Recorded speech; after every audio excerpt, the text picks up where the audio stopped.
Hello friend, कैसे हैं आप लोग। उम्मीद है कि आप लोग अच्छे होंगे। और आज का हमारा चैप्टर चलेगा कि लोकतांत्रिक सरकार के तत्व। इससे पहले हमने देखा सरकारें क्या होती हैं। तो सरकार के जो भी आप में से जो भी लोग ना देखे हों सरकारें क्या होती हैं, जो हमारा थर्ड चैप्टर है वो प्लेलिस्ट में है, आप लोग जाकर देख लीजिए। और जो आज का हमारा टॉपिक चलेगा जो फोर्थ चैप्टर है, तो लोकतांत्रिक सरकार के तत्व। तो लोकतांत्रिक सरकार की अगर बात करें तो इसका मतलब क्या होता है। तो सरकार, जो लोकतांत्रिक सरकार है, इसका काम क्या होता है। तो इसका काम होता है निर्णय लेना। तो ये लोकतांत्रिक सरकार के कितने तत्व हैं? 4 तत्व हैं। पहला है मुख्य तत्व, दूसरा है लोगों की भागीदारी, और तीसरा समानता और न्याय, विवादों का समाधान। यानी कि जो है, तो इसके बारे में अगर हम बात करें तो जो ये मुख्य तत्व है, इसका मतलब क्या होता है। जो की एलिमेंट्स है, इसका मतलब होता है कि लोगों को बराबर जो है अधिकार, यानी कि जो सबके लिए सुविधाएं क्या होंगी, बराबर होंगी, समान होंगी, इक्वल होंगी। और लोगों की भागीदारी, आपने देखा कि जो की एलिमेंट्स है यानी कि मुख्य तत्व हैं, इसका मतलब आपने देखा यानी कि इसमें मुख्य तत्व जो है, यानी इसमें क्या दिया गया है, समान अधिकार दिया गया है। अब बात करें लोगों की भागीदारी, तो जो लोगों की भागीदारी है, तो लोग किस किस प्रकार से भागीदारी लेते हैं, किस तरीके से जो लोग होते हैं वो किस तरीके से भागीदार होते हैं। तो 2 प्रकार से लोग भागीदार होते हैं, और वो तरीका है, पहला है डायरेक्ट और दूसरा है इनडायरेक्ट। यानी कि एक प्रत्यक्ष रूप से और एक अप्रत्यक्ष रूप से। जो डायरेक्ट, लोग डायरेक्ट किस तरीके से पार्टिसिपेशन करते हैं, तो वो पहला है डायरेक्ट, चुनाव के माध्यम से वोट देते हैं। और जो इनडायरेक्ट है, तो जो सरकारें होती हैं, सरकार को जो पीपल होते हैं वो डिबेट करते हैं। किसके लिए, किस चीज़ के लिए डिबेट करते हैं, किस किस माध्यम से डिबेट किया जाता है, लोगों के जो द्वारा है सरकार को। तो एक हो गया, पहली बात हो गई, यानी कि टीवी के माध्यम से कर सकते हैं, टीवी के माध्यम से। दूसरा है जो सोशल मीडिया होते हैं, सोशल मीडिया जितने भी प्रकार के, जैसे फेसबुक हो गया,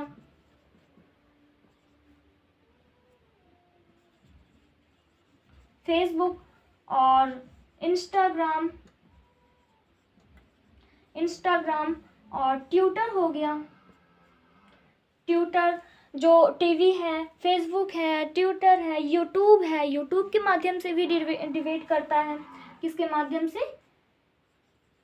तो यूट्यूब के भी माध्यम से। और किस माध्यम से, और न्यूज़पेपर के भी माध्यम से करता है, न्यूज़पेपर।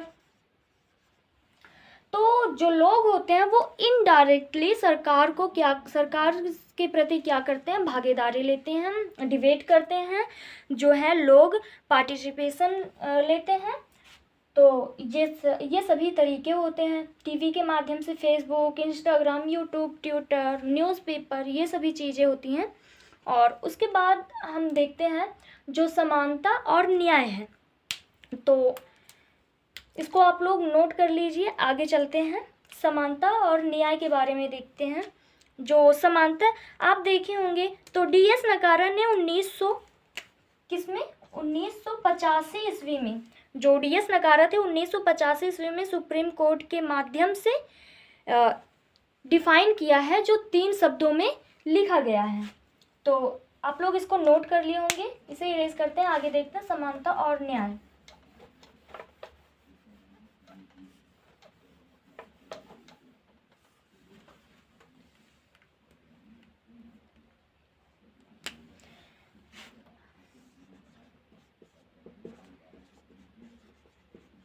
जो DS नकारा है वो 1985 ईस्वी में सुप्रीम कोर्ट के माध्यम से, किसके माध्यम से,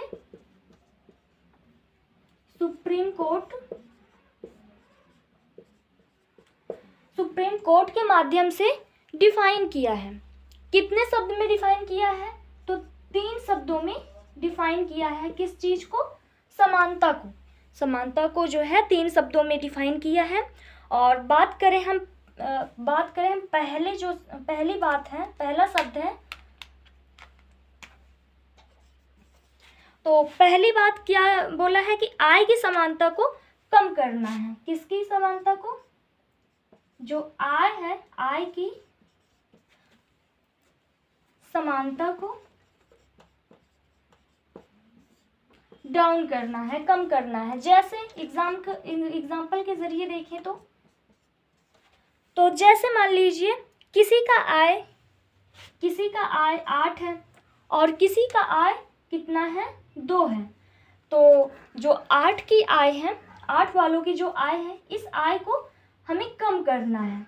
तो ये बात किसने कही? DS नकारा ने सुप्रीम कोर्ट के माध्यम से 1985 ईस्वी में बोला था। और कितने शब्दों में? 3, जिसमें से आपको पहला पता चल गया है क्या बोला था कि आय की जो दर होती है उसकी समानता को कम करना है। तो एग्जाम्पल के ज़रिए जैसे 8 किसी के पास जो है आय है 8 है और किसी के पास जो आय है वो 2 है, तो 8 की आय को कम करना है। और जो दूसरी बात बोली थी तो बोला था कि जो पिछड़े और वंचित लोग हैं उनका कल्याण करना है। आप लोग इसको नोट कर लीजिए, आगे चलते हैं।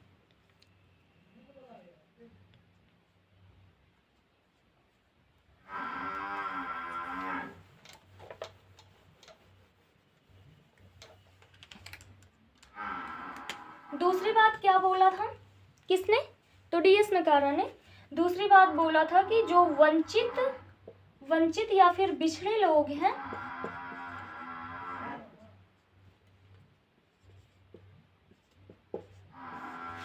तो वंचित और पिछड़े लोगों का क्या करना है?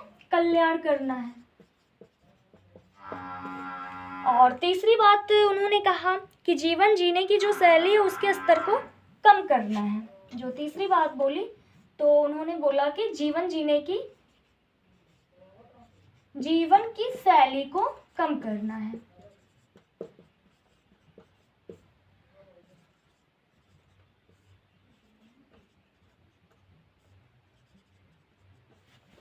एग्जाम्पल के जरिए अगर देखें तो कोई 200 की चाय पी रहा है, जैसे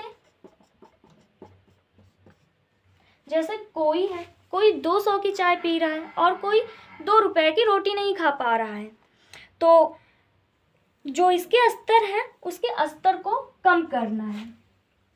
ठीक, अब आगे देखते हैं हम लोग जो न्याय है। आपने देखा अभी तक आप क्या देख रहे थे? समानता, और अब आप देखेंगे न्याय। तो आगे चलते हैं।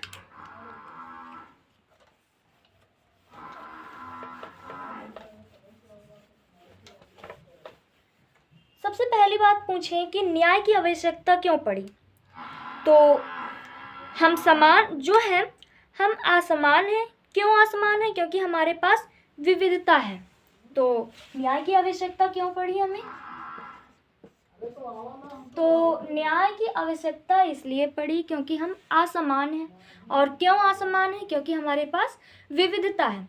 अब विविधता है तो विविधता के कारण भेदभाव उत्पन्न होगा, और भेदभाव उत्पन्न होगा तो अपराधें स्टार्ट हो जाएंगी। तो इसी अपराध को रोकने के लिए, क्या करने के लिए? रोकने के लिए हमें न्याय की जरूरत पड़ेगी। अब न्याय कौन करेगा? तो न्याय सरकार करेगी। ठीक, तो हमें पता चला कि जो समानता है, समानता कितने शब्द में है? तो 3 शब्द में है, 3 शब्द में है। और किसने दिया था ये शब्द? तो DS नकारा ने दिया था। पहला जो शब्द था वो आय की दर को, आर की जो समानता है उसको कम करना है। दूसरा वंचित और पिछड़े लोगों को जो उनको कल्याण करना है उनके जीवन को। और तीसरा जो है, तो तीसरी बात जो थी वो जीवन जीने की शैली को कम करना है या समान करना है। और न्याय की ज़रूरत क्यों पड़ी? तो अपराध रोकने के लिए हमें न्याय की ज़रूरत पड़ी। तो आगे चलते हैं। तो विवाद कब बढ़ता है?